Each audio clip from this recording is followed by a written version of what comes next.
good afternoon, good evening, depending on where you're watching from. It's a new day and we must preach. What do we have here? This is a very fine piece of steel, beautifully made. The Englishman calls it a knife. In my tongue, we call it ma. Every other nations of the world have different names by which they address this piece of steel. The Arabs, the Asians, all of them, they have different names by which they address this piece of steel. So, but I'll call it a knife because I'm speaking English, of course.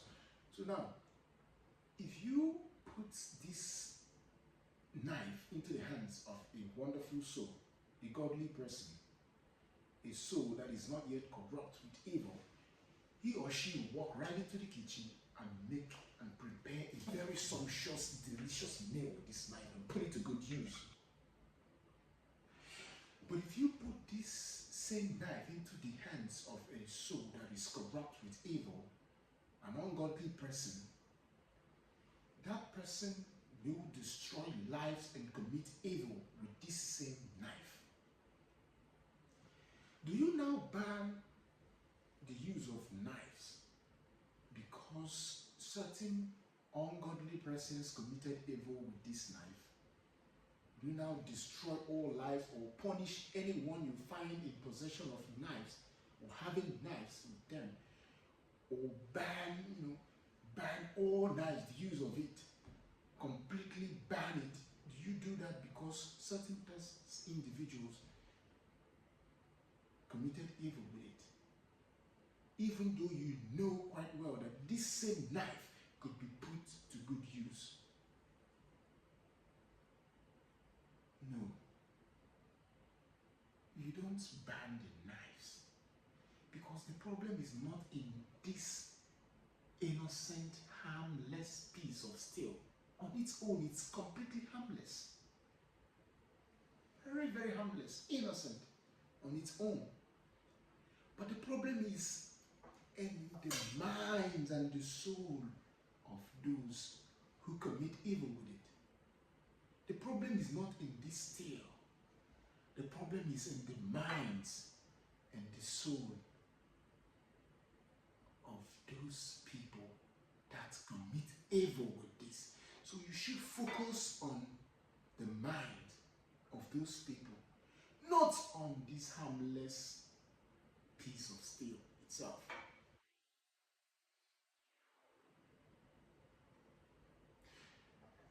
So we must be very careful when we destroy the things that are meant to make lives easier for us, the things that are supposed to make us stronger, things that are supposed to strengthen us, the things that makes us powerful, the things that God gave us for our good use, the things that God blessed us with,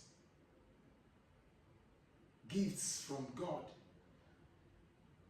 harmless things, things that could be put to good use to make our lives better, to protect us, to strengthen us.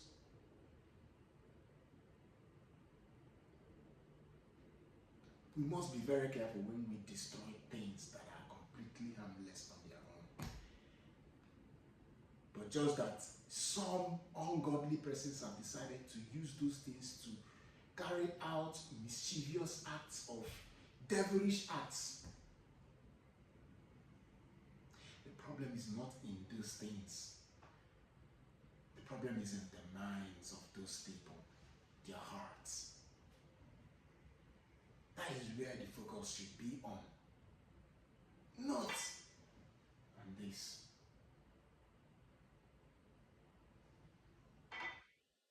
This instance can also go to guns. If you put a gun in the hands of a godly person, a person that is not yet corrupt with evil, his heart or soul is not yet corrupt with evil, he will protect lives with the gun, put it to good use, protect the society, the community.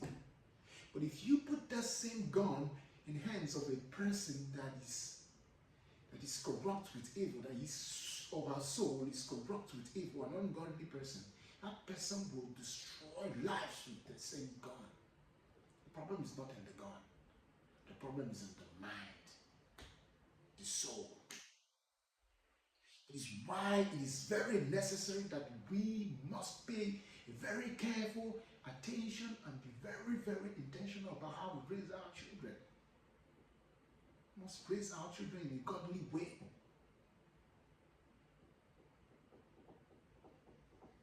Because any child that you fail to raise properly, just like I said in my previous video, you have condemned and you have destroyed that child, even though the child still has a second chance. Like I said in my previous video, of being redeemed, of receiving salvation. But just know that any child that you fail to raise properly, you have cursed that child, you have destroyed that child.